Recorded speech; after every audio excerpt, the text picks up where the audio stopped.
We are the Gravitons, and we made an arcade game! Before starting the engineering design process, we conducted general research on existing arcade games. We learned more about some of the various arcade game parts and mechanisms.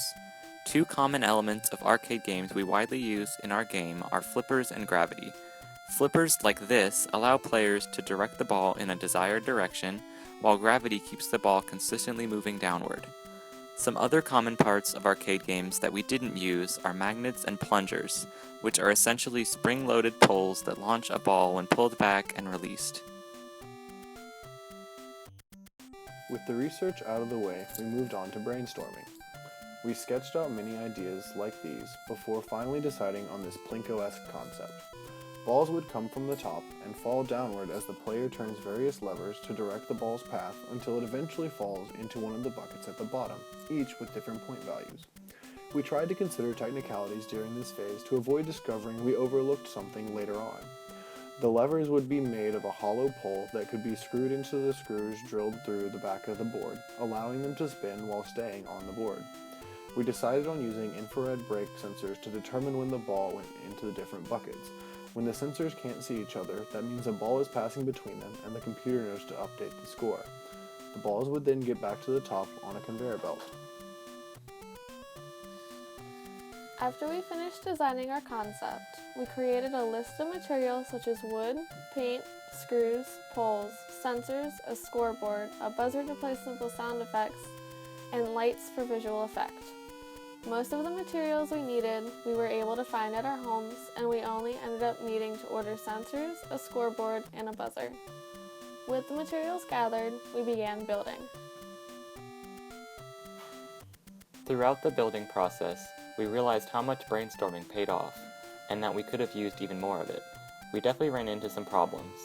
First of all, we frequently had to re-glue the wood pieces together, as hot glue on narrow points of contact wouldn't always hold.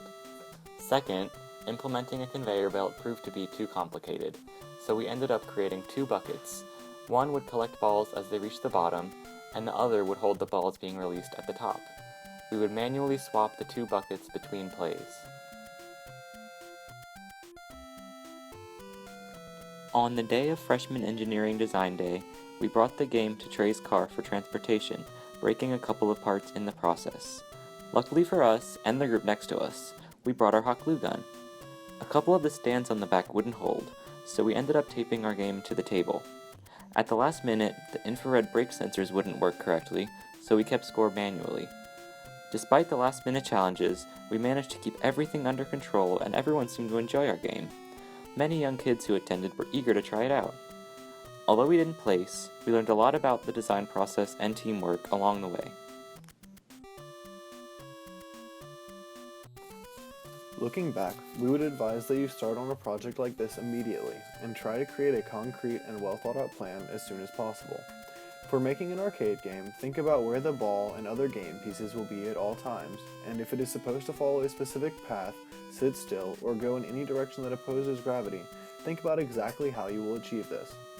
If we could do it over again, we would definitely utilize 3D modeling and printing more, just to have a full picture of how the game will be constructed and how it will function every step of the way. We would also try to divide the work better to work toward everyone's strengths.